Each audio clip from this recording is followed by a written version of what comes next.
شروع کرتی ہوں اللہ کے نام سے جو بڑا مہربان نہایت رحم کرنے والا ہے۔ ام المومنین ام سلمہ رضی اللہ تعالی عنہا کہتی ہیں کہ ام سلیم رضی اللہ تعالی عنہا نبی اکرم صلی اللہ علیہ وآلہ وسلم کے پاس آئیں اور آپ سے پوچھا کہ اگر عورت خواب میں ویسا ہی دیکھے جیسا مرد دیکھتا ہے تو کیا کرے؟ آپ صلی اللہ علیہ وآلہ وسلم نے فرمایا، ہاں، جب پانی یعنی منی دیکھے تو غسل کرے۔ میں نے ام سلیم رضی اللہ تعالی عنہا سے کہا، تم نے تو عورتوں کو رسوا کیا، یعنی ان کی جگ ہنسائی کا سامان مہیا کر دیا۔ کیا عورت کو بھی احتلام ہوتا ہے؟ نبی اکرم صلی اللہ علیہ وآلہ وسلم نے فرمایا، تمہارا بھلا ہو، اگر ایسا نہیں ہوتا تو کس وجہ سے بچہ اس کے مشابہ ہوتا ہے؟ تو معلوم ہوا کہ بچے کی پیدائش میں مرد اور عورت دونوں کا نطفہ شریک ہوتا ہے، اور جب عورت کی منی بھی ثابت ہوئی تو خواب میں اس کی منی کا نکلنا کیا بعید ہے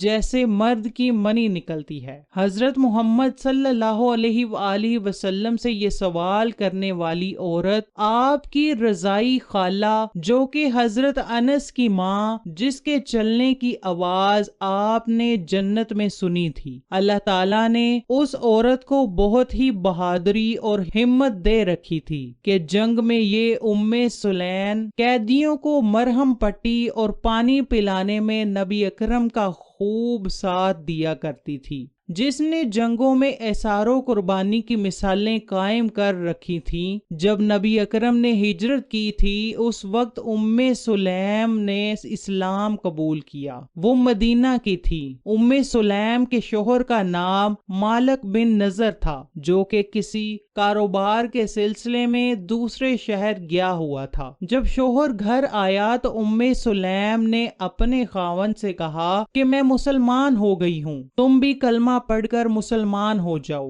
لیکن اس کے خاوند نے کہا کہ تم نے اپنا مذہب چھوڑ دیا ہے، تم بد دین ہو گئی ہو۔ ام سلیم نے کہا کہ میں بد دین نہیں ہوئی، بلکہ میں نے سیدھا راستہ چن لیا ہے۔ اس کے شوہر نے دین اسلام کی دعوت نہ قبول کرتے ہوئے صاف صاف انکار کر دیا تھا۔ اس دن کے بعد وہ اپنی بیوی پر سختی کرنے لگ گیا تھا۔ ایک دن شوہر گھر میں داخل ہوا تو اس نے دیکھا کہ ماں اپنے بیٹے انس کو کہہ رہی ہے کہ تم اسلام قبول کر کے نبی اکرم کی صحبت میں آ جاؤ۔ بیوی کی باتیں سن کر شوہر نے کہا کہ تم میرے بیٹے انس کو بھی خراب کرنے کی سوچ رہی ہو۔ یہ بات سن کر ام سلیم نے کہا کہ میں اپنے بیٹے کو خراب نہیں کر رہی، بلکہ میں اپنے بیٹے کو حق پر لا رہی ہوں تاکہ وہ بھی حق پر جمع رہے۔ یہ ہوتا ہے حق کا احساس، جس میں ازواجی رشتہ چلا بھی جائے وہ گوارا ہو سکتا ہے، لیکن دین کا دامن ہاتھ سے چھوٹ جانا یہ گوارا نہیں۔ ایک دن مالک اپنے گھر سے ملک شام کی طرف جا رہا تھا کہ کسی نے اس کو راستے میں ہی قتل کر دیا تھا۔ حضور اکرم صلی اللہ علیہ وآلہ وسلم جب ہجرت کر کے مدینہ میں آئے تھے تو سب نے آپ کی خدمت میں اپنی توفیق کے مطابق کچھ نہ کچھ تحفے تحائف دیے تھے۔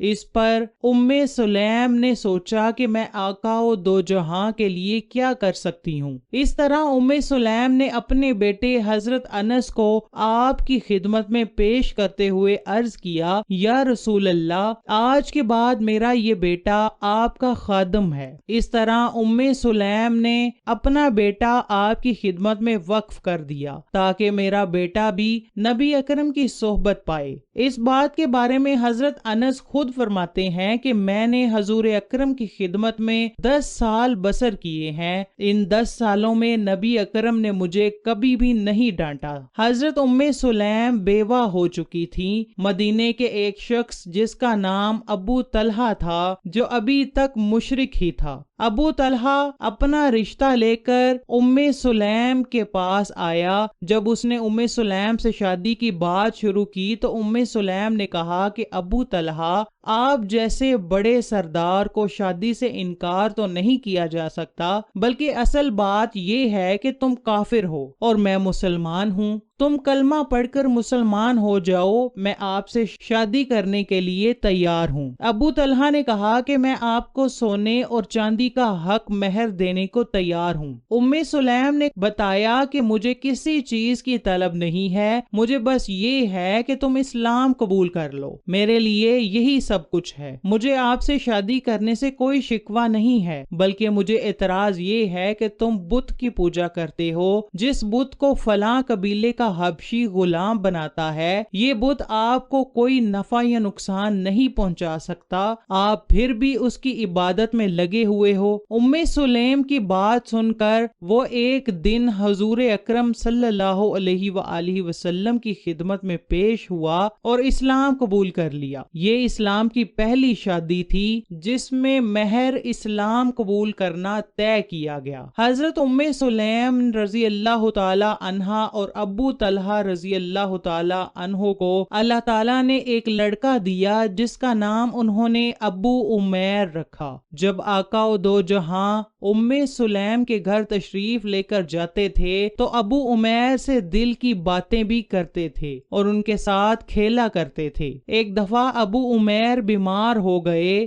دوسری طرف حضرت ابو طلحہ فجر کی نماز رسول اللہ صلی اللہ علیہ وآلہ وسلم کے ہمراہ ہی ادا کرتے تھے، گھر آ کر کھانا کھاتے، معمول کا کام کرتے اور پھر ظہر کے وقت نماز ادا کرنے کے لیے چلے جاتے تھے، پھر گھر عشاء کی نماز ادا کر کے ہی آتے تھے۔ ایک دن رسول اکرم صلی اللہ علیہ وآلہ وسلم ابو عمیر کے پاس ہی تھے کہ بیماری بہت ہی بڑھ گئی تھی، جس کی وجہ سے ابو عمیر کی روح پرواز ہو گئی۔ ام سلیم نے اس کی موت کا کسی کو نہ بتاتے ہوئے اپنے گھر والوں سے بھی کہا کہ کوئی بھی رونا دھونا شروع نہ کرے۔ جب ابو طلحہ گھر میں آئے تھے تو ابو طلحہ نے بچے کا حال پوچھا تو ام سلیم نے جواب دیا کہ پہلے سے کافی بہتر ہے۔ ام سلیم نے سب سے کہہ رکھا تھا کہ کوئی ابو طلحہ کو بچے کی موت کے بارے میں خبر نہ دے، میں خود ہی اس کو بتاؤں گی۔ ام سلیم نے ابو طلحہ کے لیے کھانا تیار کیا۔ جب وہ گھر آئے تو ان کو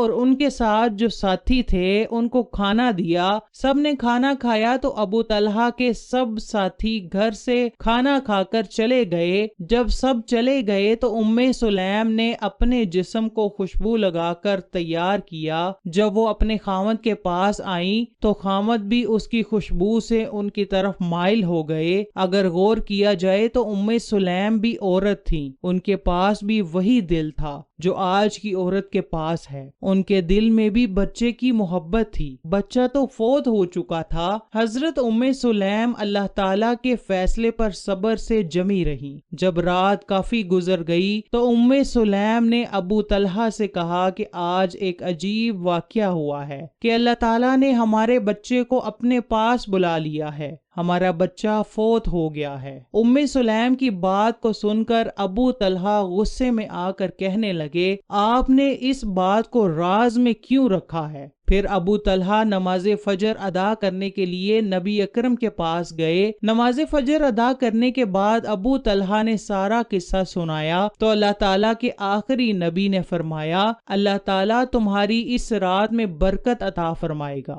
چنانچہ اس رات ام سلیم رضی اللہ تعالی عنہا حمل سے ہو گئی۔ جب بچے کی ولادت ہوئی تو سب سے پہلے اس کو نبی اکرم کی خدمت میں پیش کیا گیا۔ جب بچے کو آپ کے سامنے پیش کیا گیا تو آپ نے بچے سے پیار کیا اور اس کا نام عبداللہ رکھا۔